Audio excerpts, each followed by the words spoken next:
ഒരിടവേളയ്ക്ക് ശേഷം സംസ്ഥാന സർക്കാരും രാജ്ഭവനും നേർക്കുനേർ. പരിസ്ഥിതി ദിനാചരണത്തോടനുബന്ധിച്ചുള്ള സർക്കാർ പരിപാടിയിൽ നിന്ന് ഗവർണറെ ഒഴിവാക്കി.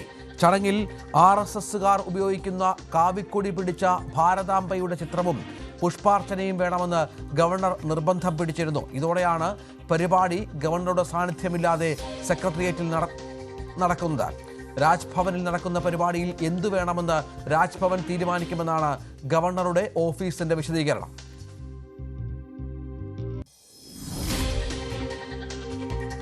വി അരുൺ വിവരങ്ങൾ പങ്കുവെക്കും. അരുണ്, ഈ ഗവർണർ അതിന്റെ ആദ്യഘട്ടത്തിൽ വന്നിറങ്ങിയ ഘട്ടത്തിലൊക്കെ മുഖ്യമന്ത്രിയുമായി അനുരഞ്ജനത്തിലായിരുന്നു. ഇരുവരും ഒരുമിച്ച് പരിപാടികളിൽ പങ്കെടുത്തു. വിരുന്നിലടക്കം ഒരുമിച്ചുണ്ടായിരുന്നു എന്നാണ് മനസ്സിലാകുന്നത്. ഇപ്പോൾ വീണ്ടും കാര്യങ്ങൾ പഴയപടിയാവുകയാണോ? ഇത്തവണ എന്താണ് ഉടക്കിന്റെ മുഖ്യ കാരണം?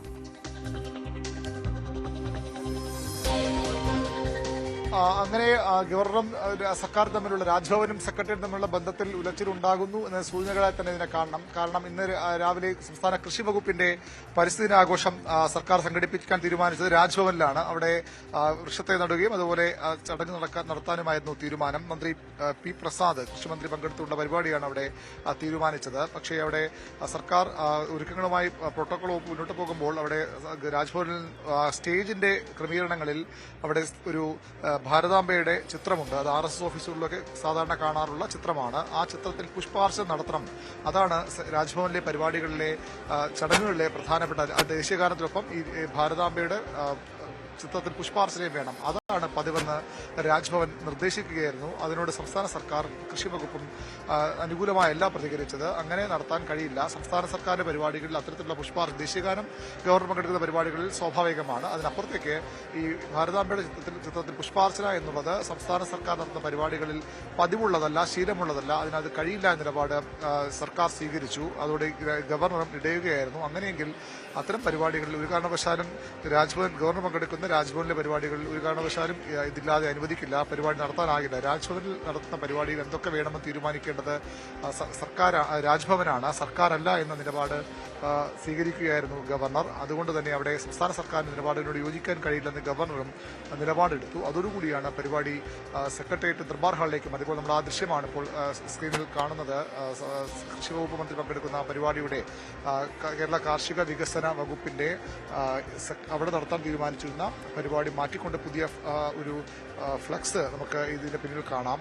ലോക പരിസ്ഥിതി ദിനാഘോഷം 2025 ഫലവൃക്ഷത്തൈ നടൽ ഉദ്ഘാടനം. അത് രാജ്ഭവനിൽ ഗവർണറെ കൊണ്ട് ചെയ്യിക്കാനുള്ള പരിപാടിയായിരുന്നു. അത് മാറ്റിയാണ് ഇവിടെ ഇപ്പോൾ സംസ്ഥാന ചീഫ് സെക്രട്ടറിയും മന്ത്രിയും ഒക്കെ പങ്കെടുത്തുകൊണ്ട് ദർബാർ ഹാളിൽ ഈ പരിപാടി, അതായത് ഗവർണറെ ഉൾപ്പെടുത്തിക്കൊണ്ട് രാജ്ഭവനിൽ നടത്താനിരുന്ന ഒരു പരിപാടി, അവിടെ ഈ ഗവർണറുടെ ഓഫീസിന്റെ വിശദീകരണം, രാജ്ഭവന്റെ സെൻട്രൽ ഹാളിൽ ഭാരതാംബയുടെ പ്രതിമയുണ്ട്. അവിടെ ആ തരത്തിൽ പുഷ്പാർച്ചന സ്ഥിരമായി അത്തരം പരിപാടികൾ നടക്കാറുണ്ട്. സമാനമായി തന്നെ ഈ സെൻട്രൽ ഹാളിലുള്ള പ്രതിമയിൽ പുഷ്പാർച്ചന നടത്തിക്കൊണ്ട് വേണം പരിസ്ഥിതി ദിനാചരണം നടത്താനെന്ന്. അത് സമ്മതിക്കാതിരിക്കുകയായിരുന്നു കൃഷി വകുപ്പ് എന്നാണ് മനസ്സിലാക്കേണ്ടത്. ഗവർണറുടെ ഓഫീസ് പറയുന്നത് രാജ്ഭവൻ സെൻട്രൽ ഹാളിലുള്ള ചിത്രം, സ്ഥിരമായി ഉള്ള ചിത്രം മാറ്റാൻ കഴിയില്ല എന്ന നിലപാടിലാണ്. ഇവിടെ ആശയക്കുഴപ്പമുണ്ടായത് അല്ലെങ്കിൽ പ്രശ്നമുണ്ടായത് എവിടെയാണ്? സാധാരണ രാജ്ഭവൻ നടക്കുന്ന പരിപാടികൾക്കൊക്കെ ഇത്തരത്തിൽ ഭാരതാംബയുടെ ചിത്രത്തിൽ പുഷ്പവൃഷ്ടിയൊക്കെ നടത്താറുണ്ടോ അരുൺ?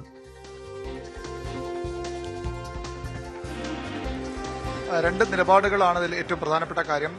രാജ്ഭവനിൽ നേരത്തെ ഇതുവരെ, അതായത് രാജേന്ദ്ര വിശ്വനാഥ് അർലേക്കർ ഗവർണറായി എത്തുന്നതുവരെ രാജ്ഭവനിൽ അങ്ങനെ സെൻട്രൽ ഹാളിൽ ഭാരതാംബയുടെ ചിത്രം ഉണ്ടായിരുന്നില്ല.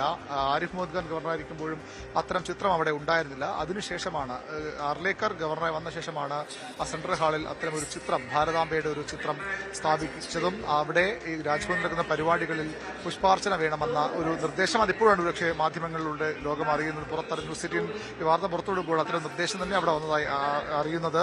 അത് രാജ്ഭവനിൽ ഇന്നലെയും ചില പരിപാടികൾ നടന്നു. തെലങ്കാന ദിനാഘോഷം ഇന്നലെ രാജ്ഭവനിൽ സംഘടിപ്പിച്ചിരുന്നു. അവിടെയും ഈ നമ്മൾ ഇപ്പോൾ സ്ക്രീനിൽ ചിത്രമുണ്ടെന്ന് തോന്നുന്നു. ഗവർണർ പുഷ്പാർച്ചന നടത്തുന്നുണ്ട്. അതുപോലെ അത് ഈ അർലേക്കർ വന്ന ശേഷമുള്ള ഒരു ശീലമാണ്. അദ്ദേഹം വന്ന ശേഷമാണ് ഭാരതാംബയുടെ ചിത്രം രാജ്ഭവന്റെ സെൻട്രൽ ഹാളിൽ സ്ഥാപിച്ചത്. അവിടെ പുഷ്പാർച്ചന വേണമെന്ന നിലപാടും അദ്ദേഹം കടുത്ത നിലപാടും സ്വീകരിക്കുകയായിരുന്നു. സർക്കാർ അതിനോട് യോജിച്ചില്ല. അങ്ങനെ സംസ്ഥാന സർക്കാരിന്റെ പരിപാടികളിൽ ഇത്തരം ഒരു പുഷ്പാർച്ചന പതിവല്ല, രീതിയല്ല, അത് പ്രോട്ടോകോൾ പ്രകാരവും ശരിയല്ല. അതുകൊണ്ട് ഒഴിവാക്കുകയായിരുന്നു പരിപാടി എന്നാണ് സംസ്ഥാന സർക്കാരിന്റെ വിശദീകരണം. ഇക്കാര്യം കൃഷിമന്ത്രിയുടെ ഓഫീസ് തന്നെ രാജ്ഭവനെ അറിയിച്ചിട്ടുണ്ട്. ഇപ്പോൾ ഈ ദർബാർ ഹാളിൽ ഈ പരിസ്ഥിതി ദിനാഘോഷം, രാജ്ഭവനിൽ നിന്ന് മാറ്റിയ പരിസ്ഥിതി ദിനാഘോഷത്തിന്റെ ഉദ്ഘാടന ചടങ്ങിലേക്ക് കടക്കുകയാണ്. ഇത് നമുക്ക് സ്വാഭാവികമായി നമുക്കറിയാം ഒരു രാഷ്ട്രീയവാദമായി മാറുമെന്ന് ഉറപ്പാണ്. കാരണം നേരത്തെ ഗവർണറും സർക്കാരും തമ്മിലുള്ള വലിയ ഏറ്റുമുട്ടൽ ആരിഫ് മുഹമ്മദ് ഖാന്റെ കാലത്തുണ്ടായിരുന്നു. എന്നാൽ രാജേന്ദ്ര വിശ്വനാഥ് അർലേക്കർ ഗവർണർ വന്ന ശേഷം നല്ല ബന്ധത്തിലായിരുന്നു ഇത്രയും നാൾ സർക്കാർ പോയത്. ഇപ്പോഴും അതിന് ഉരച്ചിൽ പറ്റാത്ത ചില വിഷയങ്ങൾ കൂടുന്നുമുണ്ട്. അത് സർവകലാശാല ഭേദഗതി ബിൽ അടക്കമുള്ള കാര്യങ്ങളിൽ ഗവർണർ ഇതുവരെയും തീരുമാനമെടുത്തിട്ടില്ല. അതിൽ ഒരുപക്ഷെ രാഷ്ട്രപതി വീടാനുള്ള സാധ്യതയുണ്ട്. അതിന് പുറമെയാണ് ഇപ്പോൾ ഈ പരിസ്ഥിതി ദിനാഘോഷ ബന്ധപ്പെട്ട പുതിയ വിവാദം ഉടലെടുക്കുന്നത്. ഈ നിലപാടിൽ നിന്ന് സർക്കാരോ ഗവർണറോ പിന്നോട്ട് പോകാൻ ഇടയില്ല. കാരണം ഇത് തെരഞ്ഞെടുപ്പ് സമയം കൂടിയാണ്.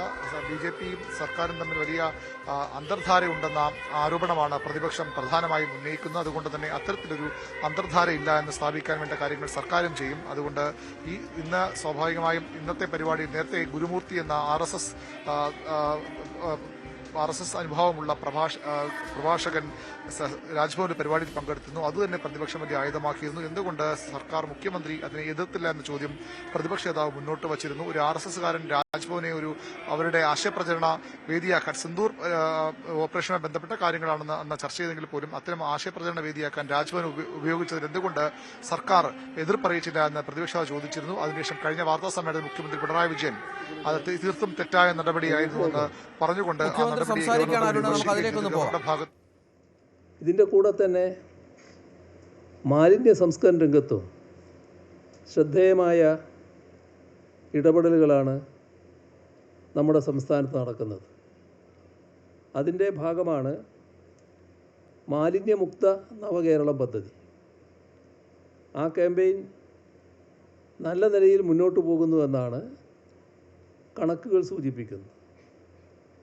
ഇപ്പോൾ കഴിഞ്ഞൊരു വർഷത്തെ കണക്കെടുത്താൽ ഒരു വർഷത്തിനിടെ 61,664 ടൺ മാലിന്യമാണ് ഹരിതകർമ്മസേനാംഗങ്ങൾ ശേഖരിച്ചത്. ഇതിനായി 1.25 ലക്ഷത്തോളം സ്ക്വയർ ഫീറ്റ് ശേഖരണ സംവിധാനങ്ങൾ ഒരുക്കി. മാലിന്യ സംസ്കരണത്തിനായി 1019 തദ്ദേശഭരണ സ്ഥാപനങ്ങളിൽ പ്രത്യേക ആപ്പ് തയ്യാറാക്കിയിട്ടുണ്ട്. 52,000-ഓളം എൻഫോഴ്സ്മെൻറ്റ് പരിശോധനകൾ നടന്നു. ഇതിലൂടെ 6 കോടിയോളം രൂപ പിഴ ചുമത്തുകയുണ്ടായി. 284 സ്വകാര്യ ഏജൻസികളെ മാലിന്യ സംസ്കരണത്തിനായി എംപാനൽ ചെയ്തിട്ടുണ്ട്. നിലവിൽ ഏതായാലും ആ പരിപാടിയിൽ രാജ്ഭവനിൽ നടക്കേണ്ട പരിപാടിയാണ് സെക്രട്ടേറിയറ്റിലെ ദർബാർ ഹാളിലേക്ക് മാറ്റിയത്. അരുണ്, നേരത്തെയുള്ള ഗവർണർ ഉണ്ടായിരുന്ന സമയത്ത്